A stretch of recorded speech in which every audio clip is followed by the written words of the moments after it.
Hey everyone, welcome to Fridays with Freddie. Fred, great to have you here. Based on popular demand, I've been asked for us to continue our conversation on AI, but to get a little bit more specific on use in higher education, use in real life stuff, right? So, with that in mind, I thought I'd ask you to think back over the last 8 weeks or so.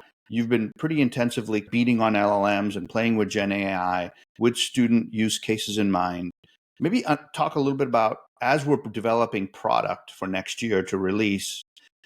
What are some experiments you're doing? What are some of the things you're finding? And then we could talk about how that impacts what we believe could be the student experience next fall for incoming freshmen. Yeah, and to be even more specific, Joe, we're just talking about the administrative student side, right? We're Yeah. leaving to the side for now what's happening in the classroom. And I've made this comment many times in the last 25 years. Very seldom have I had a technology problem per se, meaning if I could connect the pipes, we can connect the pipes, right? Mhm. But connecting those pipes is not easy. And especially when you start mapping those pipes to what the student experience is, you'll find that every vendor that you have tries to be the vendor, or that, so a lot of times you have vendors that have for example, a portal that does a particular thing, but they think, oh, you can put everything else in there. And can it work? Sure. Does it work at some institutions? Sure. But is it frictionless? Is it really adaptive? Is it dynamic? And the answer is no, Yeah. right? I mean, it simply is not. Students still need to do what's called context switching, which is switching between different portals and Portals. applications to do their job. And really, where we want to get to, and this is just logical, right? Is that why should you be in 3 or 4 or 5 different experiences? You should have one experience. You should be interacting with one platform, and that platform needs to be dynamic, adaptive, and intelligent to serve Yeah. you with the information, serve you with the data flows that you need as a student, so that Yeah. the friction of getting your administrative tasks completed, for example, kind of disappears, right? As a matter of fact, Right. you should have an administrative assistant, an AI administrative assistant that does some of these tasks for you. Now, is this ambitious? It is ambitious. So yes, we've been running a lot of experiments that I would love to talk about, and I think the future is looking very very interesting. So pick one area where we've been experimenting as we're building kind of what we believe is going to be the Gen AI tool for students. What are some of the things you've been playing with and tinkering with that would kind of get people thinking, oh man, that's interesting. That would be an interesting use case. That would be beneficial. I think one of the areas where we see a lot of opportunity is for a student. And by the way, most students, this whole idea that the traditional student is the student, from 18 to 22, 23 years old, graduates high school, good, goes to college, doesn't really work, and that's their experience. That's the minority at this point, right? The reality of most students is that there's older students, like 25-year-old, 26-year-old, 27-year-olds, adults. They have jobs, they have a social calendar. For a student like that, asking, okay, what does the next 4, 5, or 6 years, if full time or part time, what does it look like? How do I schedule my classes? By the way, what classes do I need?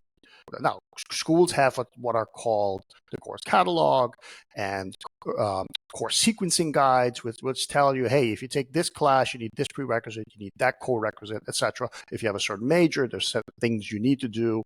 But it becomes very complicated if you try to fit that into a larger schedule. And a lot of schools, by the way, don't schedule their classes years ahead. Most schools schedule 2 terms, Couple terms, right? yeah. Right. So if I ask a system, okay, if I were to graduate in 3 years, what would that look like? It would just have to make things up because the school hasn't necessarily scheduled those classes. So what we've been experimenting with is giving LLMs pretty complicated scenarios where the student says, look, I can only go part-time, but I want to take full-time course load. So I can go from Monday to Wednesday, certain hours, but I can do online. Maybe I can do weekends, etc. Build me a schedule. And what we're finding is that the AI is pretty good at that. It's not 100% yet. As I said, there's Hmm. your out of the box LLM, something like Claude or something like OpenAI. They're getting close, but they're not there yet. There's some work we need to do with the data. There's some work we need to do with some other technologies, intermediary to make the answers 100%. But I think that is a use case where, if because a student needs to know, okay, I'm going to advisor. Hey, I want to switch a major. I want to switch from information technology to communication studies. What does that look like, right? And an advisor would simply refer to all of the policies and the procedures and the course sequence guide and the course catalog and their experience to a certain extent. But Sure. some of it is prescribed.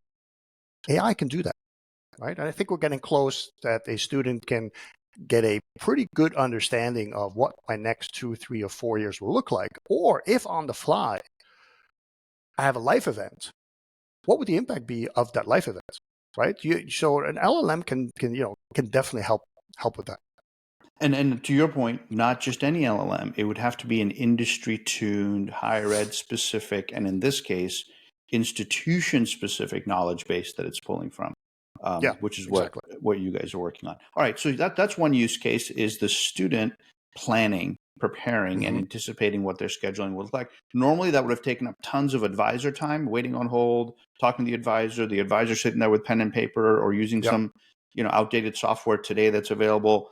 But it's still hugely human intensive, and we're recognizing that a lot of that can be taken off the advisor, so the advisor can focus on the more urgent matters rather than building schedules. This is also a use case because, look, for the well-funded schools, and unfortunately, this is the reality that higher education is today. There's the well-funded schools who have an army of advisors, for example, right? If you're a student, you need to talk to your advisor. It's not very difficult, and the advisors are fully supported, fully staffed, all the resources that they need. But that's not the reality for many a majority, many schools. Agreed. For the majority of schools, not because it's their fault. That's just the reality. This might be a way for the advisors that are there. Like, if I can take a certain percentage of work off your plate, right? Let's call it the table stakes. Hey, which classes do I need to take? What do I have based on my profile? What can I do? Then the advisors can start to have a much more unrushed, perhaps, and one-to-one relationship with the students, because they've had a large chunk of their administrative load taken off their plate. And more importantly, the power of AI that we're recognizing in our experiments and in our R&D is that it's not just that it can do that, it can take into effect lots of dimensions of structured and unstructured data about that student, their learning chemistry, their learning style, their history, their grades, their so many different things, even their persona today and their behavior on campus can all be factored in to crafting their student experience in ways that a human would struggle to, or would have to invest a lot of time doing. And one of the things we're recognizing is you can't take the human out of the process. The human still has to be there to validate, approve, and essentially push that schedule out. But man, does it take a ton of work off of their plate in all that pre-planning, pre-work. How can this agent not only support the student and make the student's life easier, but really it's making the advisor's life just as easy in becoming that co-agent assistant to both individuals on both sides. And we're convinced that when those two things are brought together, you're transforming the student experience. The cool thing is, we're not talking about 3 years out, 5 years out. We're talking about students will be doing this next fall with some of the schools we're going to experiment this with. Any closing thoughts on this one? I would just say, we fully recognize that there's an art and science to this, right? Because it's not a wholesale transfer of agency to the AI, right? For example, if AI makes certain assumptions about the students, about the learning styles, etc., that's not as easy as it sounds. So that's why I'm saying that's why we're working with a good partner and AI experts and gurus that can build an intermediary step, so that the solutions that are being offered and the assumptions that are being offered, the transparency basically of, hey, this is what the model does, that it's accurate. All right, Fridays with Freddie. The whole goal of today, I wanted people to start recognizing that some of the things we're all dreaming about related to AI and Gen AI are very practical. They have immediate impact for student and staff, and it's not years away, it's just months away. And hopefully that'll get people thinking, well, what about this part of the student journey? What about this part of the administrator's workload? Can we make that better? The answer is probably yes. It'd be great to hear some of those ideas from some of you so we can start working on them on your behalf.